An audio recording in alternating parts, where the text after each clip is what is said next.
Hello student, मैं Rahul Sharma Rahul study centre में आपका स्वागत करता हूं।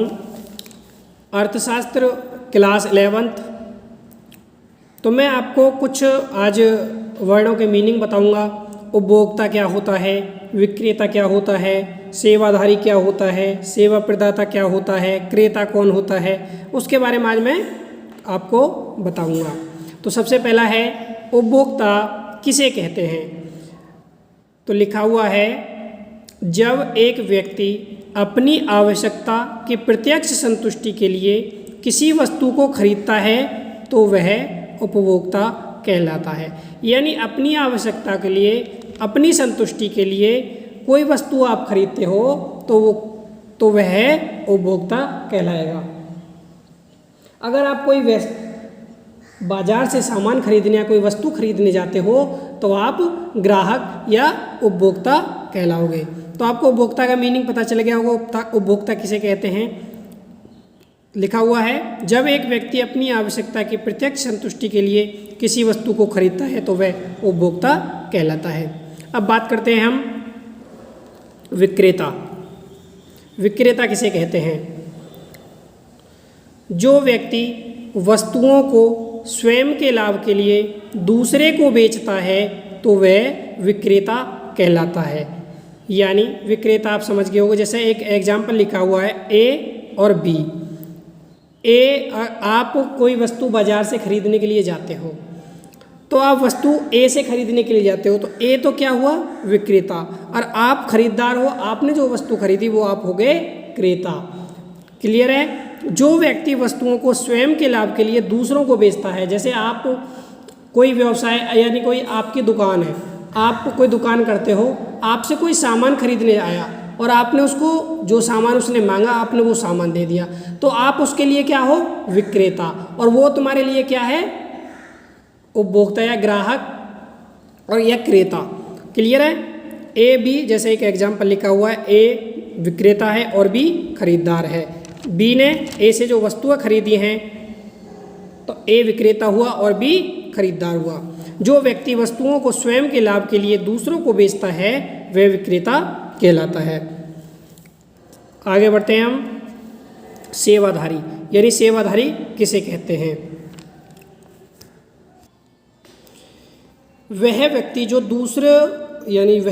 जो नौकरी करता है अर्थात दूसरों के लिए कार्य करता है जिसके लिए उसे पारिश्रमिक दिया जाता है, सेवाधारी कहलाता है। आपने अपने आसपास के क्षेत्र में, अपने समाज में देखा होगा, लोग व्यक्ति कार्य करने के लिए जाते हैं, किसी दूसरे के लिए कार्य करने जाते हैं, उसके बदले वो क्या देते हैं आपको, श्रमिक यानी वेतन देते हैं, आपको सैलरी देते हैं, तो वो क्या है, सेवाधारी। वह व्यक्ति जो नौकरी करता है अर्थात दूसरों के लिए जो कार्य करता है वो, और उसके बदले जो उसे पारिश्रमिक दिया जाता है, सेवाधारी कहलाता है। क्लियर है। सेवाधारी को भी आप समझ गए होंगे सेवाधारी किसे कहते हैं। अब हम बात करते हैं सेवा प्रदाता। यानी सेवाधारी को तो आप समझ गए, जो दूसरे व्यक्ति के लिए जो कार्य करता है उसके जिसके लिए उसे पारिश्रमिक दिया जाता है, सेवाधारी कहलाता है। अब हम बात करते हैं सेवा प्रदाता। वे व्यक्ति जो भुगतान लेकर अन्य व्यक्तियों को सेवा प्रदान करते हैं, जैसे डॉक्टर आपको सेवा देगा, आप उसके लिए भुगतान करोगे तो वो क्या हुआ, सेवा प्रदाता। वकील है, आप कोई केस के आपको उसको केस जाके दोगे, उसके बदले वो क्या आपसे पैसे लेगा, आपसे भुगतान कराएगा, वो क्या आप भुगतान करोगे उसे, वो क्या है, सेवा प्रदाता। बैंकर, अध्यापक आदि, अध्यापक है, अध्यापक टीचिंग कराएगा, पढ़ाएगा आपको, और उसके बदले आप उनको क्या दोगे, फीस दोगे, तो वो क्या है, सेवा प्रदाता। तो आप समझ गए होंगे इसके बारे में भी। आर्थिक क्रिया और अनार्थिक क्रिया मैंने आपको पिछली वीडियो में बताई थी। आर्थिक क्रिया वह क्रिया होती है जो धन कमाने के उद्देश्य से की जाती है, उसे हम आर्थिक क्रिया बोलते हैं। जैसे मैंने आपको एक एग्जाम्पल दिया था, शिक्षक का किसी स्कूल में पढ़ाना, क्योंकि शिक्षक है, कोई भी स्कूल में जाएगा और पढ़ाएगा तो वो पैसे लेगा, धन लेगा, तो वो क्या है, आर्थिक क्रिया। या फिर एक एग्जाम्पल और बताया था, फुटकर या थोक व्यापारी द्वारा किसी वस्तु का विक्रय करना, वो भी क्या है, किसी वस्तु का विक्रय कर रहे हो तो वो भी पैसे धन कमाने के उद्देश्य से कर रहे हो, आर्थिक क्रिया है। उत्पादक द्वारा किसी वस्तु का निर्माण करना, वो भी क्या है, आर्थिक क्रिया है। अनार्थिक क्रिया जो सेवा उद्देश्य, मदद करने के उद्देश्य से की जाती हो, धन कमाने के उद्देश्य से जो क्रिया नहीं की जाती है उसे हम अनार्थिक क्रिया कहते हैं। जैसे किसी अपनी मम्मी जी के लिए वर्क कर रहे हो, अपने पापा जी के लिए वर्क कर रहे हो, उनसे आप धन कमाने के लिए तो कार्य नहीं कर रहे हो, एक अपने लिए कार्य कर रहे हो या अपने पापा जी के लिए, अपनी मम्मी जी के लिए कर रहे हो, वो क्या है, सेवा भावना के उद्देश्य से कार्य कर रहे हो, तो वो क्या है, आर्थिक क्रिया। तो मैंने आज आपको 4 बताए हैं। उपभोक्ता किसे कहते हैं? जब एक व्यक्ति अपनी आवश्यकताओं की प्रत्यक्ष संतुष्टि के लिए किसी वस्तु को खरीदता है तो वह उपभोक्ता कहलाता है। ये मैंने आपको बताया। उसके बाद मैंने बताया जो व्यक्ति, विक्रेता के बारे में बताया, विक्रेता किसे कहते हैं? जो व्यक्ति वस्तुओं को स्वयं के लाभ के लिए दूसरों को बेचता है वह विक्रेता कहलाता है। फिर मैंने जो वो वस्तु खरीदता है उसे हम परचेजर बोलते हैं, खरीदार बोलते हैं, क्रेता बोलते हैं। उसके बाद नेक्स्ट मैंने आपको बताया सेवाधारी, वह व्यक्ति जो नौकरी करता है अर्थात दूसरों के लिए जो कार्य करता है, जिसके लिए उसे पारिश्रमिक दिया जाता है, उसे हम सेवाधारी कहते हैं। ये भी मैंने आपको समझा दिया, ये भी आप अच्छी तरह से समझ गए होंगे। नेक्स्ट मैंने आपको बताया सेवा प्रदाता किसे कहते हैं?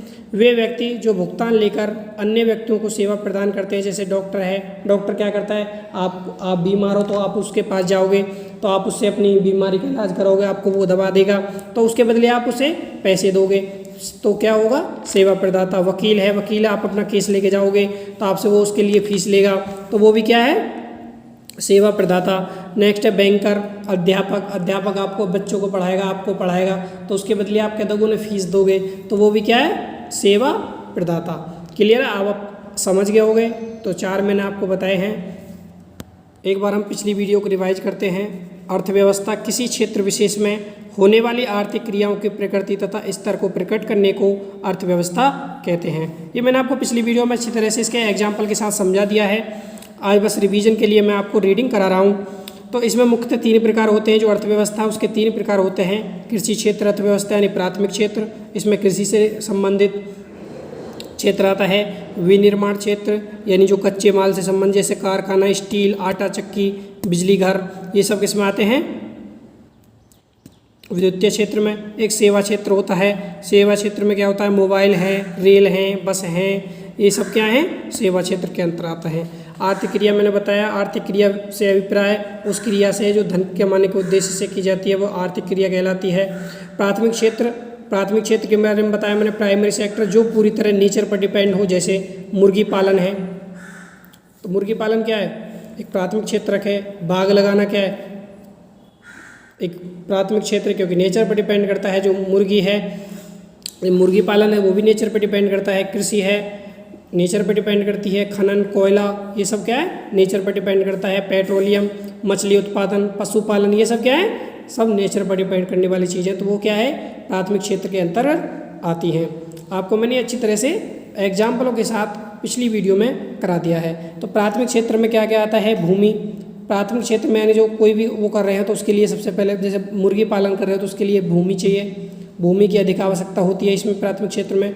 श्रम की अधिक आवश्यकता होती है, श्रम अधिक चाहिए। उसके बाद प्रॉफिट कम होता है, इसमें जो प्रॉफिट है वो सबसे कम होता है।